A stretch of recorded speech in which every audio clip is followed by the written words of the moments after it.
Good, everybody.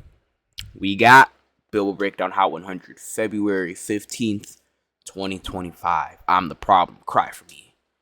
Abracadabra,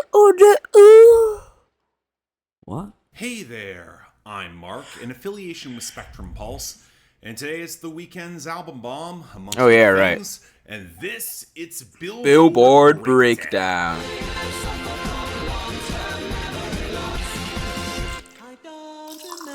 And here I was thinking that the Hurry Up Tomorrow album bomb would be the biggest story, and on some level it is. But the charts post-Grammys always tend to be a little bit more erratic, with more going on in the details, and that certainly feels true this week. Again, kind of hard to assess whether any of it will contribute to a larger trend. The Hot 100 has felt a little off to me all year so far, some of that the extended hangover from 2024. That kind of makes sense. Enough of an album bomb to properly jumpstart the year or just clean house, I'm on board. Of course, that would mean it has to seriously move the top 10, because Die With A Smile by Lady Gaga Die and With A Bruno Smile. Mars No, they're going to be in their number one. Oh, yeah, because of the Kendrick Lamar Super Bowl.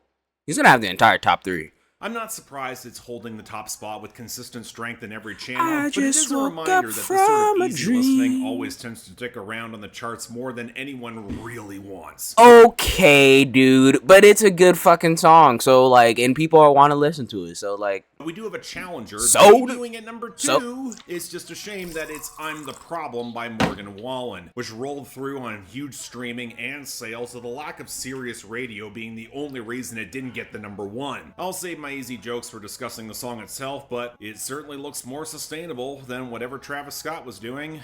Joy. Hell, it was enough to push over to Luther by Kendrick Lamar and SZA. That's going back 3, up. which has rock solid streaming and real The radio world momentum. was It just needs to cut into the ending. margins I if wanna there's a be shot at taking it to nice. the top or have any consistent sales. You gotta think No, the Super Bowl, performance yeah. might help a little bit there. But right behind it is Birds of a Feather by Billie Eilish at number 4, which saw the expected Grammy performance bounce on streams to make up for the radio wavering a lot, and that allowed her to leapfrog a bar song Tipsy by Shaboozey. All right, get the song out of here, bro. Still dominant on the Look, radio, good song, but it's get it out, fading. bro. It only It's held its position just on the kind of hit streaming dragged. week. Now that was all enough to push back Apartment by Rose and Bruno Mars down to number 6. What? No, wait, okay, wait. This dude, Mark, I just have to agree, like, genuinely disagree with you. Like, oh, he's listening.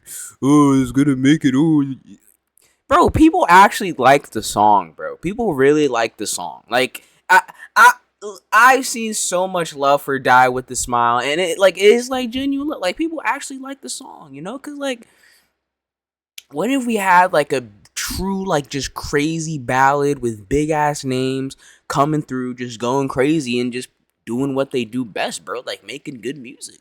I don't think it's like, oh, cause it's easy to listen to. That's because it's like, what? I just don't agree with that. I feel like that's like kind of a bad take. I don't know, bro. Like, people actually like. There's a reason why it's been like on the like number 1 for global fucking Spotify, because people around the world love the song, bro. And it's not just the easy listening. Maybe because of radio. I mean, obviously, like, there's gonna be bro. Obviously, there's going to be radio, bro. It's a Bruno Mars and Lady Gaga collab. Like, come on, bro.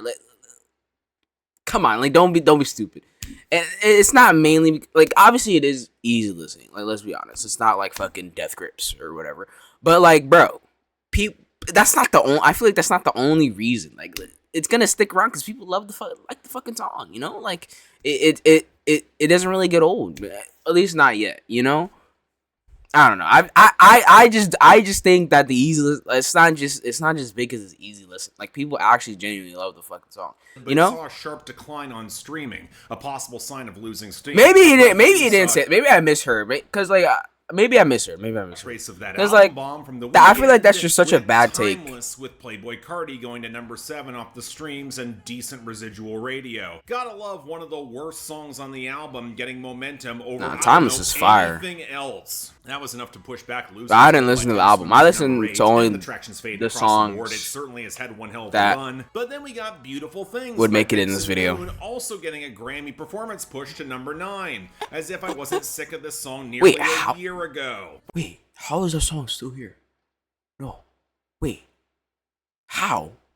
Finally, we got TV Off by Kendrick Lamar featuring Lefty Gunplay at number 10. Are you serious? I'm shocked it's gotten as much radio as it has, Bro. but with rock solid streaming and the Super Bowl performance, it could well get even higher. That'd be pretty cool. Now, on the flip side are losers and dropouts, and as expected, there's a lot. In the latter group, the biggest song exiting is I Am Not Okay by Jelly Roll, which handily clinched the year-end list spot for 2025, and looks to be considerably more tenuous for It's Okay, I'm Okay by I'm Not Okay. Gravity from Wicked.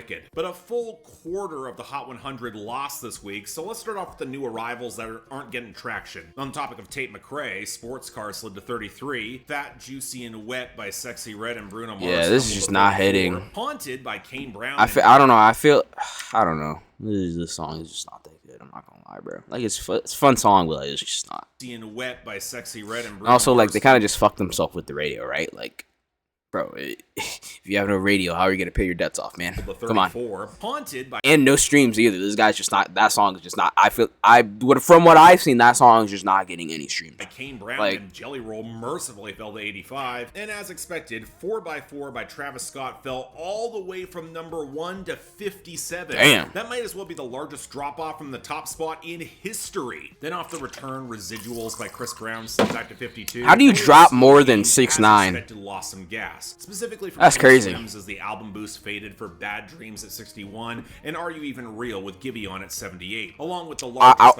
I heard Bad Dreams on the radio today. Continued losers, and a lot were from Bad Bunny. Nueva Yol at 37, Velda with Omar Courtz and Delvey at 67, El Club at 70, Well Tito with Chewy at 87, Clove Friends at 93, Perfumito Nuevo with Rey Now at 94, and for good measure, Ballet Inolvidable at 26, Voy a Levarte la Portorito at 55, EO at 59, and Que Pasario with Raul Alejandro at 76. And there were more Spanish language losses. Tu Boda by Oscar Maiden, Fuerza Vegeta at 77, and from Tito Double P, both Rosaniz and Nadi went to 97 and 98 respectively. The rest...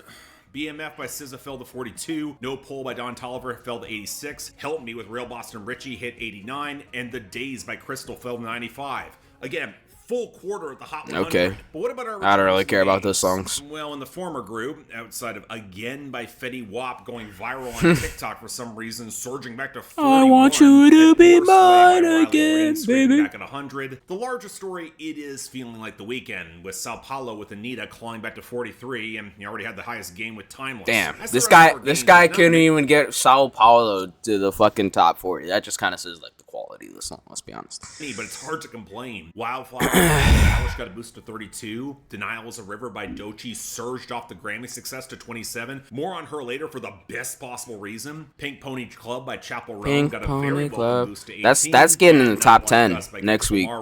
That's getting number 1 next week. And with the Super Bowl performance, I would not be surprised if it winds up back in the top 10 yet again. But again, we are in big album bomb territory for The Weeknd. So outside the best, the worst, and the songs that made the top 20, I can't wait to get there at 82. Giving Up on Me at 71, Take Me Back to LA at 69, The Abyss with Lana Del Rey at 68, Niagara Falls. I'm not gonna lie, bro.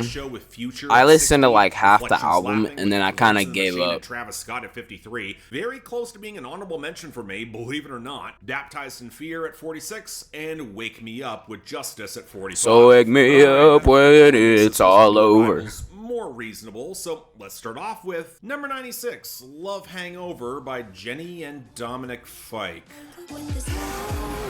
Why do you say his name like that? And song is alright. Blackpink members going solo, Jenny's been the one I've been rooting for the most, pretty much just off the strength of Mantra, and then she goes to work with fucking Dominic Fike, and thus this collab winds up feeling a little weird. Jenny is playing for these fluttery R&B vibes with a crystal clear voice off the fat liquid groove with hints of guitar snarl. Hey, if you need, isn't Dominic Fike, he's like a singer-songwriter, no? Or like he kind of was like in Euphoria or whatever, like he was doing the guitar. Hey, if you need someone like that, John Mayer is right there. You know what I'm saying? Like, I'm just saying, John Mayer's right there. He's doing his thing, might as well get John Mayer on this bitch, type shit. Is remarkably strong there, but then you got Dominic Fike attempting a double-time overwritten rap flow, and not only why was he rapping? Is this guy a rapper? Wait, from what I've heard from Dominic Fike, he's just not a rapper. Or maybe I just haven't heard enough Dominic Fike. It From what I've heard, it's like just like guitar shit, like acoustic guitar shit. Well, mainly from Euphoria, and like that one song that he had that was like a minute or whatever. Really does not match her self-assured tease at all. Yeah, the song was all about how they should probably absolutely move on. They're bad for each other, but the sex is so good. Very Maroon 5 energy there. But I was just about to say that. playful. She's Yo, Maroon 5, come back, bro. We miss you. Believable, even enticing. Whereas Dominic Fike is calling her a bitch by the second line and highlighting how much of a hassle it all is. Which, okay, if he actually is a new father, probably true, but it doesn't fit the mood at all. It's a real shame because everything outside of Dominic Fike is actually really damn good, but he drags what could have been a great song down to just being pretty decent at best. That's a shame. Damn. Number 92, Nissan Altima by Doechii. This song fire. Sticks up, put your six up for the motherfucking princess. Rates up, jigs up, put your dicks up, get your dicks up, put your motherfucking sticks up. They suck, that's tough, nigga. Pay up, get your rates up for the motherfucking princess. Well, about damn time this crossed over, and also where I kind of don't want to repeat myself given that I put this song on my list of the best songs of 2024. And yeah, this is the side of Doechii that deserves just as much attention and proves that she is a force to be reckoned with. That spare melodic loop that builds into this terrific swaggering bass groove with the sharp trap whirs, immaculately produced, and then Doechii just careens across flows with a blend of cartoonish manic energy and bruising intensity. I mean, it's a shame to make the comparison now, but she reminds me a lot of when Nicki Minaj was in her early prime and hungry. There's a lane for women going this creatively I can see that. hard. My favorite line is probably still, "I'm the new hip-hop Madonna, I'm the trap Grace Jones." That is just such a ridiculously cool line that plays well into the queerness that underscores a lot of the song. But the entire track is loaded with these little moments of cleverness, and considering how tight it is, how much she can Wait, cram is into a Doechii runtime- gay? I mean, you say like the song is like full of queerness, or like the undertones of queer. What does that even mean? I don't know. of just over 2 minutes, it's legitimate. I mean, man, everyone's gay nowadays. I mean, not Denial is a river, that's the Not so, introduction, bro. but Nissan Altima is just Doechii's assume, bro. proper arrival. Fantastic song. Well, more like Number 4, bisexual, 7 actually. by Gabito Ballesteros Lots of people and Tito bisexual. Double P. Well, not people, but like a lot of people like in the industry. I mean, nothing wrong with that, obviously.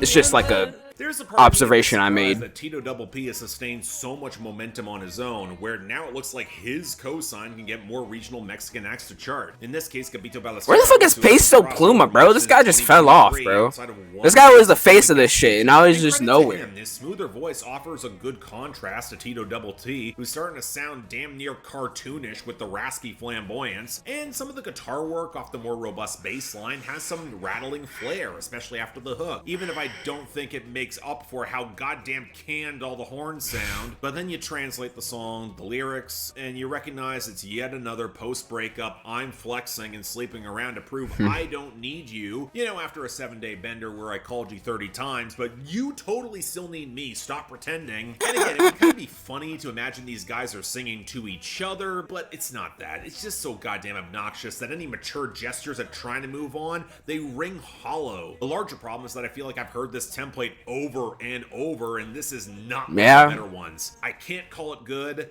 but the high likelihood is I'm gonna forget it even Damn, my exists. bed looks like shit, bro. The bigger I indictment. don't be making my bed for you. I don't give a fuck, bro. 74, Opening Night by The Weeknd.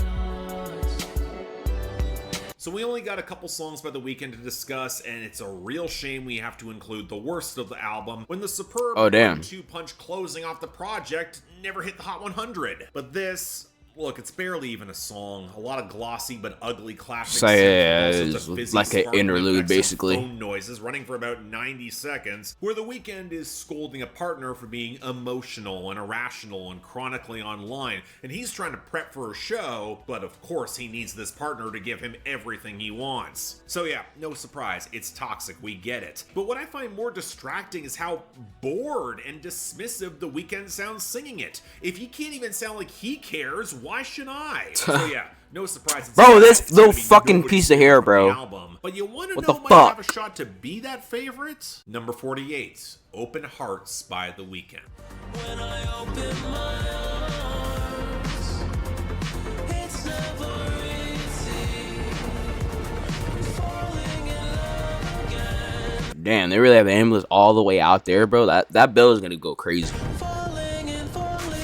Okay, of the Weeknd songs that charted, this is probably the best of them. Mostly because it's one of the few on the album that feels like a really solid pop song, courtesy of the Max Martin co-write and production. The tight, pulsating bass frequencies with the cavernous echoes, they almost create a post-punk feel as the synths well up around the grand choral overdubs, including that gleaming 80s... I'm the only one who would have been fine if Dancing in the Flames would have been on the album, because I mean, it still fits the fucking vibe. It fits the vibe more than Timeless, bro. Like, I like Timeless, but that song just does not fit the vibe of that album, let's be honest, bro.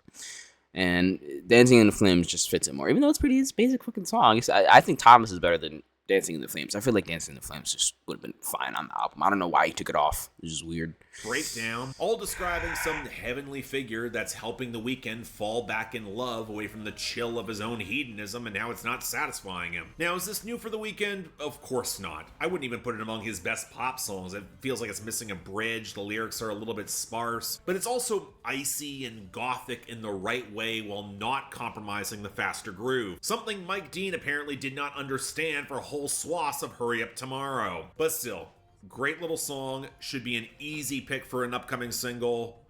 We'll have to see. Number 29, Abracadabra by Lady Gaga. This is a big hit, no? Like, it's going crazy globally. Well, it's going crazy everywhere.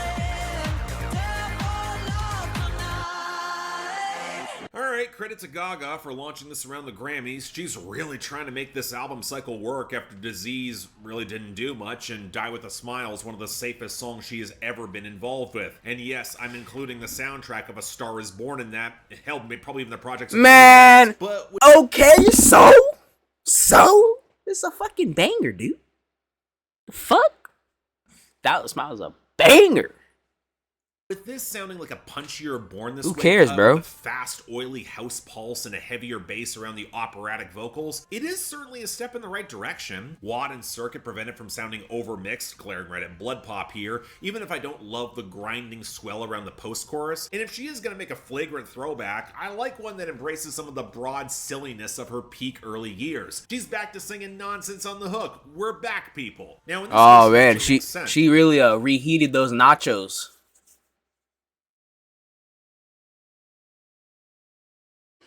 Gaga's trying to evoke magic in broad strokes, embracing the qualitative instead of the quantitative, the dark and surreal to cling to your power. And while again, I don't think it's as edgy as she's been in the past, lyrically this could have afforded to actually be weirder. It's probably the most I've liked one of her songs in, hell, years. It's not great, I wouldn't put among her best, definitely, but if we get more like this, not gonna complain. Number 12, Cry For Me by The Weeknd. I cry for you, every night for you.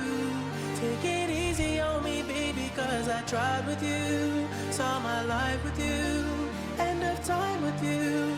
Now we're strangers. So what is Abel gonna do after, like, since The Weeknd is over, which I just don't believe that, I'm not gonna lie to you. But since The Weeknd is over, what do you guys think he's gonna do? Like, he's gonna just fucking be Abel? Well, what is he gonna do? Like, he's gonna make the same shit? I don't know. I mean, predictably, he would just become Abel, and then he would start making, like, his older shit, you know, like House of Balloons and stuff. Like, this is what people were expecting this album to sound like House of Balloons, which, no, that's not gonna happen. But, maybe, like, you know, when he's doing his Abel, when he's on his Abel persona, he'll sound like that. I don't know. Who knows? Or maybe he'll make fucking rock music. Who knows, bro? There's a part of me that gets why The Weeknd's pushing this as a single. It plays into the whole contemplating legacy arc of the album, that amidst the opulence that's no longer satisfying, where he hopes that by the end, the ex will mourn for him as much as he cries for her, and that might be a metaphor for the audience. It's clingy, honestly a little petulant. The whole suffering from success motif is not one of The Weeknd's better themes over the course of his career, but I get why he thinks it'll work, especially as the production's trying to evoke some drill vibes. But I can't help but feel like it's undercooked. The pummeling main bass beat is so lumbering and huge that whenever it goes away, it leaves the song feeling weirdly unbalanced and hollow, even as the one main keyboard line jumps across frigid synth patches to try to add more differentiation. There's no tangible groove to it. It's trying to sound big without the full foundation, which has me wondering how much Metro Boomin Lumen was able to do when Mike Dean's drums are just swamping the mix. What it reminds me more of is the I'm Back Bitch single formula that we already got with Timeless. It's big and loud and kind of empty because The Weeknd's being big and loud, and it feels like empty spectacle. Not unlistenable, but I will say it's forgettable. And finally, number 2, I'm the Problem by Morgan Wallen. We found something more forgettable somehow. And why'd you stick around this long? Remember when Taylor Swift made Look at his face. Yo, this dude is done with this shit. Became a bit of a meme, but also prompted some interesting analysis around how she perceives herself in relationships. Bro, this dude is fed up. Self-awareness that actually deepened her songwriting. That's funny as fuck. Midnight so great. Well, this is not remotely that. This is Morgan Wallen in pissy mode, where the girl said that he was the problem, probably rightly so, and he spends the song trying to guilt trip her for getting involved in the first place, as if she knew he was trouble when she walked in. But you know, let's revisit that awfully produced single from Red that I still don't like, but I understand a little better. That's running on pure melodrama. It's making the bad decision for emotional reasons and then trying to process it. That can make for an evocative or interesting song. Whereas this gives off Steven Crowder energy with Morgan Wallen trying to demand this girl change his mind as maybe she's the reason for the problem, with a totally failed rhyme at the end of the hook that really bugs me. I mean, putting aside Morgan Wallen's reputation off record, how are you going to build multiple albums of self-destructive alcohol abuse, still playing the heartthrob, and then get angry when someone realizes they don't want to handle you anymore? Of course, in the song's narrative, it's just a toxic on and off again relationship where he seems frustrated and confused about mixed signals, and wait, okay, I get that. When is this guy dropping an album? Wait, I just realized this guy has put out like how many singles at this point? 3? 4 maybe? No, not 4. It's only been 3. Love Somebody, Smile. Smile is doing terrible. I was looking at like some of like the statistics, like that shit got no airplay, and I don't see anybody streaming that. But it's weird. This rollout, it just feels weird. Like Love Somebody is just like pop. It's like a pop one, and then Smile's like just mid trash one, and then this one's like it kind of has like the trapness a little bit, like from his fucking One Thing at a Time album, like a little, like you can hear it a little bit, but like it's so fucking drowned, like it's just like, hey, you don't want to scare away the country radio with the too many trap drums and snares, you know what I'm saying? Like, but yeah, this is just... But accountability has to cut both ways. The line that's most... His album rollout is weird. You hate that when you look at me, you halfway see yourself. A potentially revealing line that both of them suck. But in what universe does Wallen then get on a high horse about any of it? Especially when he still wants to play Adam Levine about how much you still hook up. Well, that's kind of a shame because... Hey, only Adam Levine could do that, bro. See, like Morgan Wallen really wants to be Adam Levine, bro. You are not Adam Levine, bro. You are not one of the GOATs. Come on, bro. Like, chill out, man. Like, first, like, Love Somebody. You naming your song Love Somebody. Like, bro, like, are you serious? And then you're trying to take his swagger. You're trying to take Adam Levine's moves like Jagger swagger. You know what I'm saying, bro? That's bars, you know? Morgan Wallen, he's trying to steal. He's not successfully doing it, though. Like, you're not Adam Levine, buddy. Like, where is the rap feature, the unexpected rap? Where is Wiz Khalifa? Where is Megan Thee Stallion on your song? See, you got these solo songs, but they're not doing good, bro. Like, yeah, Maroon 5 had Sugar, but you know what else they had? They had Payphone with Wiz Khalifa. You need that rap feature, or you're not going to be Adam Levine. Get out of my sight, buddy. Get out of my sight. Weirdly metallic overdubs on the hook, and the entire mix is suffocated in reverb, especially when that like, you are not Adam Levine, bro. Stop. But the layers of minor key watery guitar rollick, they're decent. This song feeling darker, that could work. But Morgan Wallen is such an awful presence here. It's actively ugly and unpleasant to hear it, and it's got the push to stick around. Not looking forward to that, or really the album. But that's our week. Yeah, Morgan Wallen's getting the worst for I'm the Problem. Even with a more tolerable sound, the writing pisses me off way more than Opening Night by The Weeknd as a dishonorable mention. Best of the week, though, easily going to Nissan Altima by Doechii with an honorable mention. You know what? Also The Weeknd, Open Hearts. And hell, the Doechii song, I really hope that gets traction. But next week, Seems like it the is. fallout from all of this. Stay tuned for that. But until Of course, then, we will stay I'm tuned. Mark. You're watching Billboard, Billboard Breakdown, affiliated with Spectrum Pulse. Pulse. And I'll see you next time. He'll see us next time. Alright, guys, what did you think of the new arrivals, you know? That Doechii song's good, you know? Weekend's cool. Lady Gaga, not my cup of tea personally, but hey, it's an okay song. What was with the Die With A Smile hate? Mark, come on, man. That's a go-to song. Come on, bro. How can you look? It's easy listening. It's a safe song, but it's a little innocent baby song. You know what I'm saying? Like anybody can enjoy it. It's a nice little song. It's a cute little song. You know what I'm saying? Like how can anybody hate it? You know. Anyways, yeah. Thanks for watching. Goodbye.